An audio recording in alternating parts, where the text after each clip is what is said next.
Hello नमस्कार। आज के इस वीडियो में हम स्मरणीय तथ्य देखेंगे जो कि राष्ट्रीय और अंतर्राष्ट्रीय खबरों का एक संक्षिप्त विवरण है। हालांकि इसके पहले हमने अलग अलग सेपरेट पूरा डिटेल से राष्ट्रीय खबर को कवर किया हुआ है, अंतर्राष्ट्रीय खबर को भी कवर किया हुआ है।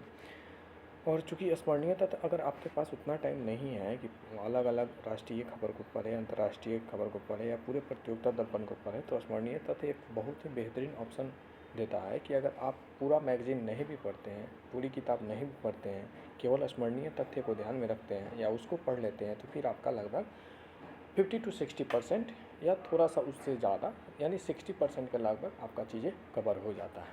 ठीक है, तो बिना देरी किए आइए शुरू करते हैं इस सीरीज को। हालांकि जैसा कि जानते हैं कि हर मंडे को ये मेरा प्रतियोगिता दर्पण वीकली चलता है और आपको एक एक वीडियो करके प्रोवाइड कर दिया जाता है। चलिए आइए शुरू करते हैं। एक नंबर का प्रश्न है, किस भारतीय टेनिस खिलाड़ियों की जोड़ी ने फ्रेंच ओपन 2024 का खिताब 10 मार्च को जीत कर अपने नाम किया? तो ये बहुत ही नाम इम्पोर्टेंट है, आप इसको ध्यान रखिएगा। किस भारतीय टेनिस खिलाड़ियों ने की जोड़ी ने फ्रेंच ओपन 2024 का खिताब 10 मार्च को जीतकर अपने नाम किया था? सात्विक साईराज रंकीरेड्डी और चिराग शेट्टी ने। ठीक है, सात्विक चिराग की जोड़ी को वर्ष 2024 का पहला टाइटल जीता है।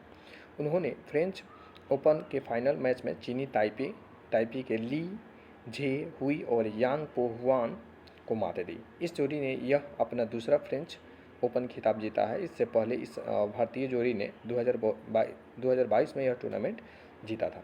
2 नंबर प्रश्न है, भारत के रक्षा अनुसंधान एवं विकास संगठन यानी DRDO ने किस इंटरकॉन्टिनेंटल मिसाइल का फ्लाइट टेस्ट परीक्षण मार्च 2024 में किया है? तो वह है अग्नि 5। यह मिसाइल 5000 किलोमीटर से अधिक दूरी तक परमाणु हथियारों में मार कर सकती है। ठीक है, उसके बाद है multiple independently targeted re entry vehicle है, MIRV तकनीक से लैस यह मिसाइल एक साथ एक से अधिक लक्ष्यों को भेदने में सक्षम है। यह परीक्षण मिशन दिव्यास्त्र के तहत किया गया है। यह परीक्षण किसके तहत किया गया था, इस बात को ध्यान रखिएगा, मिशन दिव्यास्त्र के तहत किया गया है। अच्छा, ये क्या है MIRV टेक्निक क्या होता है, ये तकनीक क्या होता है? तो MIRV तकनीक ऐसा तकनीक है जिसमें एक ही साथ क्या कर सकते हैं, एक ही साथ बहुत सारे टारगेट को हिट कर सकते हैं। जैसे कि अगर मान लीजिए, अगर हम मानते हैं ये हमारा अगर कोई मिसाइल है, तो ये अगर ये हमारा कोई मिसाइल है तो इसमें होता है वारहेड और इसमें होता है बहुत सारे क्या चीज़ बम होते हैं। और स्पेशली यह एक ही टारगेट मान लीजिए अगर यहाँ हमको हीट करना है, यहाँ इसको मारना है, तो होता ये है कि हम यहाँ से मिसाइल छोड़ते हैं तो इसको हिट करता है। लेकिन MIRV टेक्निक ये है कि मान लीजिए अगर यहाँ भी टारगेट है, यहाँ भी टारगेट है, यहाँ भी टारगेट है, यहाँ भी टारगेट है, तो एक साथ ही इन सारे को क्या कर सकता है, इन सारे को ये हिट कर सकता है, एक साथ ही इन सारे को हिट कर सकता है। यही है ये MIRV टेक्निक। आशा है कि आप इस बात को समझ चुके होंगे। तो चलिए आगे बढ़ते हैं। चलिए, उसके बाद 3 नंबर है, भारत सरकार ने 2019 में संसद से पारित किस विवादित नागरिकता से संबंधित कानून को मार्च 2024 में लागू किया है? तो सिटीजन अमेंडमेंट एक्ट CAA है। ठीक, नागरिक संशोधन अधिनियम CAA लागू होने से पाकिस्तान, इस बात को ध्यान रखिएगा, पाकिस्तान, बांग्लादेश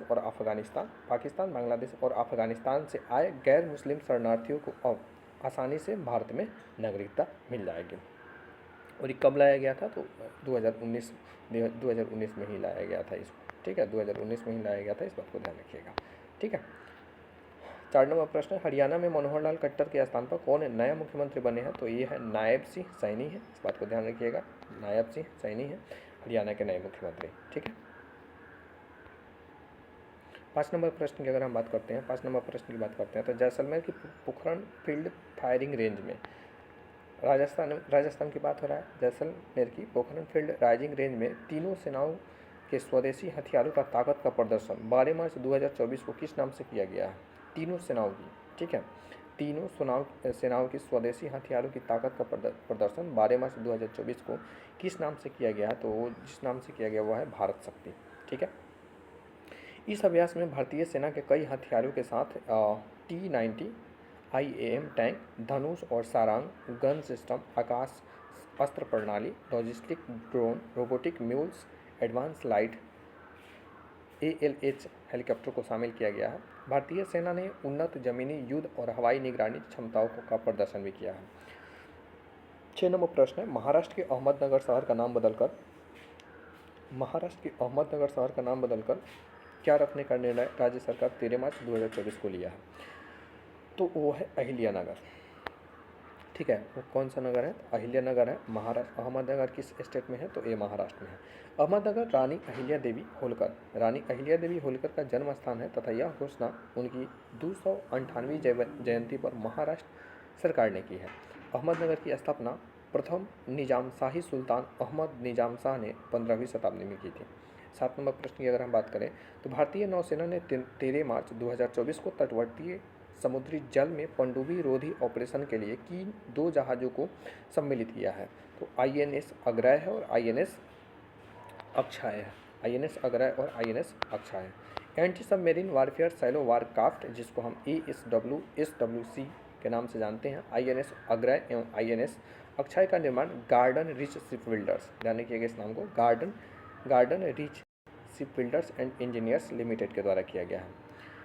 उसके बाद है, एक राष्ट्र एक चुनाव में किसकी अध्यक्षता में गठित समिति ने 14 मार्च 2024 को राष्ट्रपति को रिपोर्ट सौंपी है? ठीक है, एक राष्ट्र एक चुनाव पर किसकी अध्यक्षता में गठित समिति ने 14 मार्च 2024 को राष्ट्रपति को एक रिपोर्ट सौंपी है? तो ये रामनाथ कोविंद की अध्यक्षता में यह एक समिति का गठन किया गया था। 18,000 से अधिक पन्नों की इस रिपोर्ट में समिति ने देश के एक साथ लोकसभा विधानसभा चुनावों के लिए संविधान में संशोधन की सिफारिश की है। 9 नंबर प्रश्न है, 3 मार्च 2024 को दी गई जानकारी के अनुसार त्रिपुरा के आदिवासी समुदायों द्वारा पहने जाने वाले हाथ से बुने हुए किस कपड़े को भौगोलिक संकेत यानी GI टैग दिया गया है? तो वह है रीसा। ठीक है, रीसा। त्रिपुरा ग्रामीण आजीविका मिशन TRALM द्वारा प्रतिवर्तित गोमती जिले के किला महिला क्लस्टर के सभी कारीगरों द्वारा रीसा कपड़े को GI टैग दिया गया है। किस स्टेट के है? असम का, त्रिपुरा का। 10 नंबर प्रश्न है, मेकर लैब्स एजुकेट कंपनी के सहयोग से विकसित भारत की पहली आर्टिफिशियल इंटेलिजेंस AI टीचर किस नाम से केरल के तिरुवनंतपुरम में एक स्कूल के TCT हायर सेकेंडरी स्कूल में मार्च 2024 में लॉन्च की गई है? तो ये आइरिस है। ठीक है, आइरिस का नॉलेज बेस ChatGPT जैसे प्रोग्रामिंग से बनाया गया है। यह 3 प्रमुख भाषाओं में बातचीत कर सकती है और यह विद्यार्थियों के कठिन से कठिन सवालों को जवाब भी दे सकती है। आइरिस भारत सरकार की योजना ATL यानी अटल टिकरिंग लैब का हिस्सा है।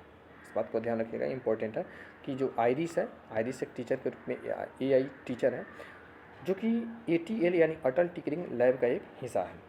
11 नंबर प्रश्न, पद्मश्री से सम्मानित किस महिला लेखिका और समाज सेविका को राज्यसभा में सदस्य के रूप में राष्ट्रपति ने मार्च 2024 में मनोनीत किया है? तो सही जवाब है Sudha Murthy Tata Engineering and Locomotive Company Limited TELCO के साथ काम करने वाली पहली महिला इंजीनियर रही है। उनकी बेटी अक्षता की शादी ब्रिटेन के प्रधानमंत्री ऋषि सुनक से हुई है। ठीक है, समझ सकते हैं बैकग्राउंड कितना ज़बरदस्त है। सुधा मूर्ति इन्फोसिस के संस्थापक NR नारायण मूर्ति की पत्नी है। 12 नंबर प्रश्न, प्रधानमंत्री नरेंद्र मोदी ने 6 मार्च 2024 को भारत की पहली अंडर वाटर मेट्रो टनल का प्रारंभ कहाँ किया? तो कोलकाता में किया। बहुत ही इंपॉर्टेंट प्रश्न है, ध्यान रखिएगा। कोलकाता मेट्रो के लिए ये सुरंग हुगली नदी के नीचे तल से 13 मीटर और ज़मीनी स्तर से 33 मीटर नीचे है। हावड़ा मैदान में इस प्लेन तक की इस सुरंग को पार करने में लगभग 45 सेकंड का समय लगता है। 13 नंबर है, भारत के निर्वाचन आयोग में किन 2 नए निर्वाचन आयुक्तों की नियुक्ति राष्ट्रपति द्वारा मार्च 2024 में की गई है? सबसे पहले तो किसके द्वारा नियुक्ति की गई है? तो राष्ट्रपति के द्वारा की गई है। आपसे केवल ऐसे भी पूछ सकता है कि जो निर्वाचन आयोग की नियुक्ति किसके द्वारा किया जाता है? तो राष्ट्रपति। सुखवीर सिंह संधू और ज्ञानेश कुमार कौन है? 2 नाम जो सबसे चर्चित नाम है, सुखवीर सिंह संधू और ज्ञानेश कुमार, बहुत ही इंपॉर्टेंट है, ध्यान में रखिएगा। पूर्व प्रशासनिक अधिकारी IAS ज्ञानेश कुमार और सुखवीर संधू ने चुनाव आयोग में चुनाव आयुक्त का पद 15 मार्च को ग्रहण किया। पूर्व चुनाव आयुक्त अनूप चंद्र पांडे की सेवानिवृत्ति और अरुण गोयल के बीते दिनों हुए इस्तीफा की वजह से 2 चुनाव आयोगों के पद खाली थे। 14 नंबर प्रश्न, किस पूर्व प्रशासनिक अधिकारी IRAS को भारत सरकार ने प्रसार भारती के चेयरमैन 15 मार्च 2024 को नियुक्त किया है। तो प्रसार भारती के चेयरमैन के रूप में किसकी नियुक्ति की गई है? तो यह नियुक्ति की गई है नवनीत कुमार सहगल की। उसके बाद इसी में है, फरीदकोट में जन्मे उत्तर प्रदेश कैडर प्रशासनिक अधिकारी नवनीत कुमार सहगल का कार्यकाल 3 वर्ष का होगा। नवनीत कुमार सहगल ने एक सूर्य प्रकाश का स्थान लिया है, जिनका कार्यकाल फरवरी 2020 में समाप्त हो गया था। प्रसार भारती अधिनियम के तहत स्थापित एक वैधानिक स्वायत्त निकाय है और 23/11/1997 को यह अस्तित्व में आया। यह देश का लोक सेवा प्रसारक है। ठीक है, यह देश का लोक सेवा प्रसारक है।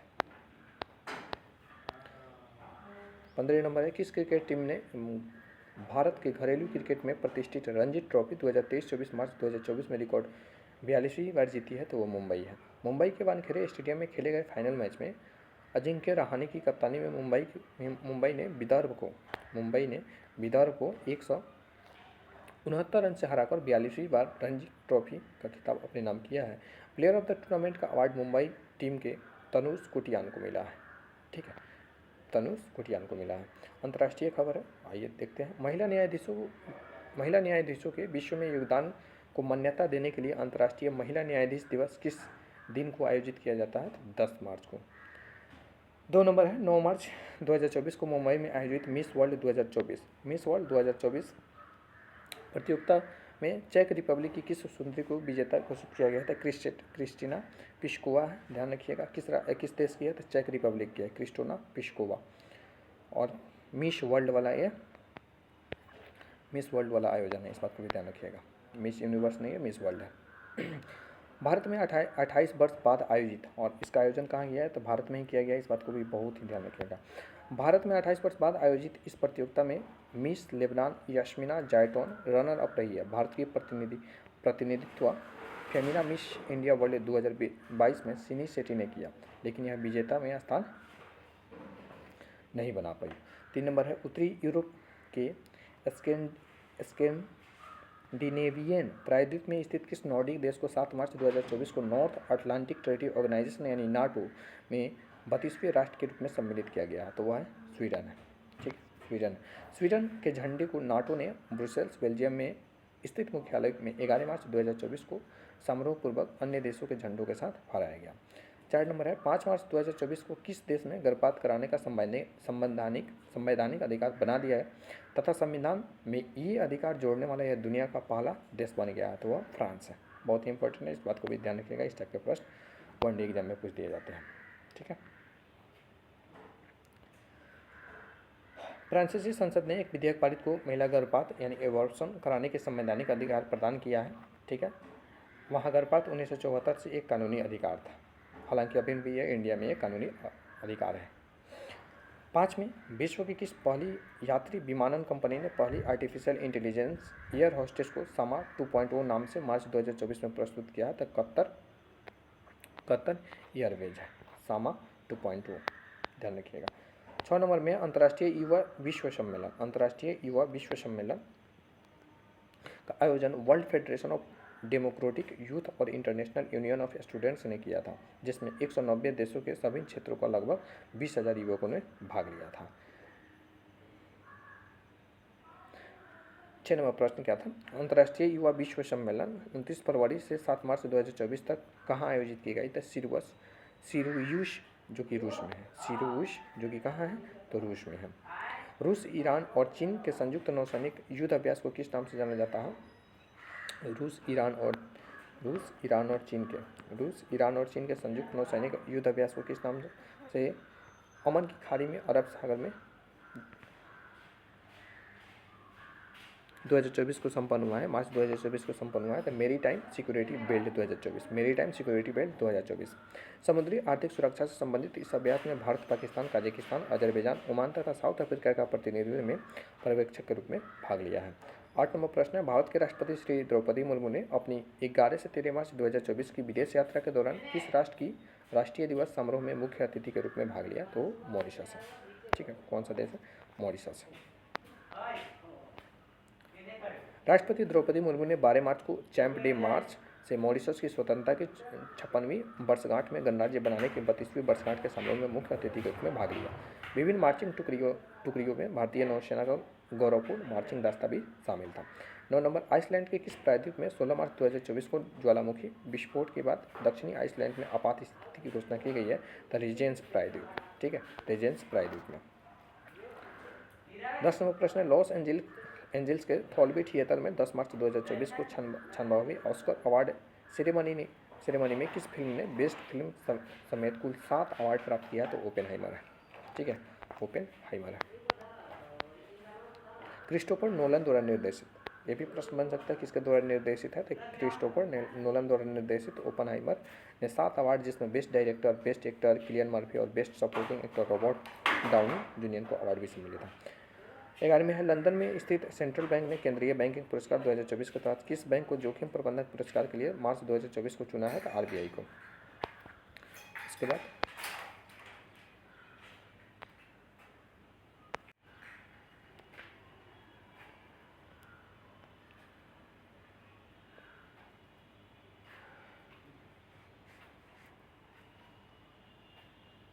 पाँचवां प्रश्न है, अमेरिका और थाईलैंड द्वारा प्रायोजित संयुक्त सैन्य ट्रेनिंग अभ्यास 27 फरवरी से 8 मार्च 2024 को किस नाम से थाईलैंड में संपन्न हुआ? तो cobra gold 24, cobra gold 24। 13 number है, रूस में मार्च 2024 में संपन्न राष्ट्रपति निर्वाचन में पुनः किस नेता को 17 मार्च को राष्ट्रपति निर्वाचित किया गया? तो व्लादिमीर पुतिन को, ठीक है, व्लादिमीर पुतिन को। व्लादिमीर पुतिन आगामी 6 वर्ष के लिए राष्ट्रपति निर्वाचित हुए हैं। पुतिन 2008 में तथा 2012 से लगातार रूस के राष्ट्रपति बने हुए हैं। इससे पूर्व 1999, 2000 और 2008 से 12 में रूस के प्रधानमंत्री भी रहे हैं। भारत और सेशेल्स के संयुक्त सैन्य अभ्यास, भारत और सेशेल्स के संयुक्त सैन्य अभ्यास 18 से 27 मार्च 2024 को किस नाम से जाना जाता है? तो लमितीय, ठीक है।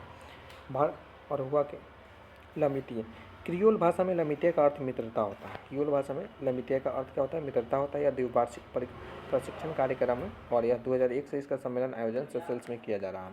भारतीय गोरखा राइफल्स और सेशेल रक्षा बल प्रत्येक 45 कर्मियों ने सैन्य अभ्यास में भाग लिया था। 15 नंबर है, भारत और अमेरिका के बीच 18 से 31 मार्च 2024 को त्रिसेवा सैन्य अभ्यास पूर्वी समुद्र तट पर किस नाम से जाना गया? तो टाइगर ट्रम्प 24। और इसी के साथ ये होता है समाप्त। तब तक के लिए पढ़ते रहिए, आगे बढ़ते रहिए। Thank you so much for watching this video.